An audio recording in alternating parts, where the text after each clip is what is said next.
दादा कसा नाही आला अजून? तेच ना, मला तर भूक लागायला लागली. दादा आल्याशिवाय कसं जेवायचं? मला तर काय जेव वाटत ना.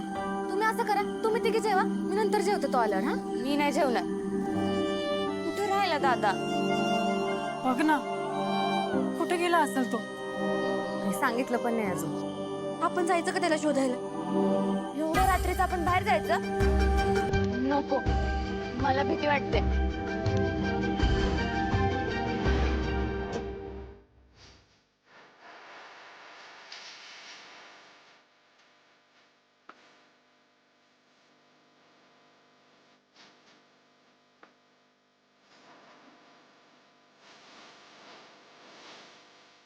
लय उशीर झालाय.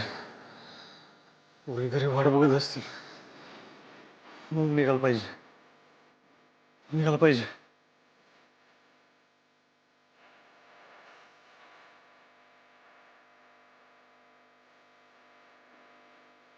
तुझा सूर्या, चल निघाल पाहिजे आपल्याला. चल सूर्या ठीक आहेस तू? इंडिया आय मी ठीक आहे. तू आधी सांग, तू बरा आहेस ना? तू ओके आहेस ना? अगं मी ठीक आहे. अगं तुझी सगळी जबाबदारी माझ्यावर आहे. तुला सुखरूप घरी पोहोचवायचा असा शब्द दिला की गाठीनं. चल लवकर. हो हो, सिद्धार्थ निघावं लागेल. Bye love you. Thank you. Bye. ए सूर्या, ए Surya, you are champion man. मला माहितीये तू तू तुझ्याला नीट नेशील घरी. हा येतो आम्ही. Bye bye, take care. Bye.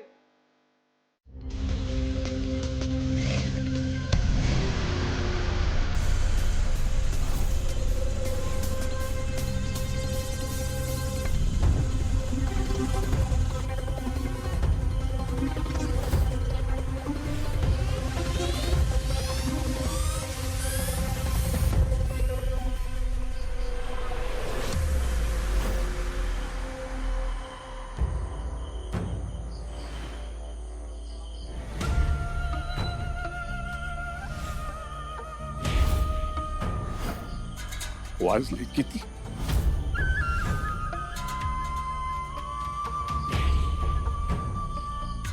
वाजले किती?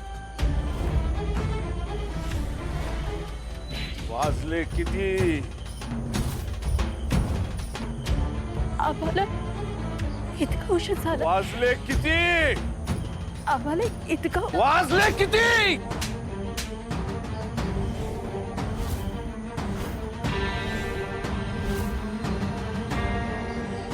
आम्ही विचारलं वाजले किती, त्याचं उत्तर द्यायचं. घरचे नियम माहित नाहीत का तुला? आम्ही जरा का तुझी दोरी सैल सोडली, तुला वाटायला लागला आपण पाहिजे तिकडे जाऊ शकतो, पाहिजे तसं वागू शकतो. लग्न ठरलंय तुझं, दुसऱ्याच्या घरी जाणार आहेस तू. घराच्या मर्यादा पाळायला शिक. उद्यापासनं घराच्या बाहेर पाऊल टाकायचं नाही. आता तुझं या घराबाहेर पाऊल पडल ते तुझ्याच लग्नाच्या मांडवात जायला.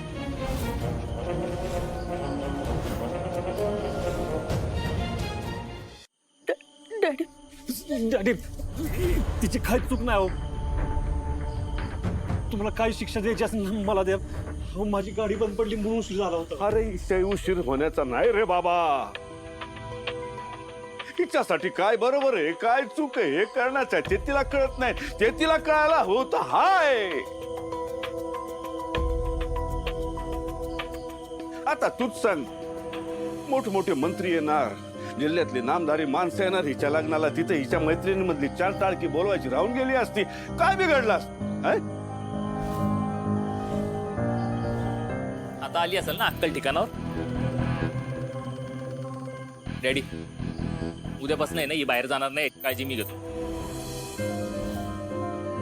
भाऊ आहे ना हिचा, मी हिच्या चांगल्यासाठी काहीतरी योगदान दिलं पाहिजे की मी पण.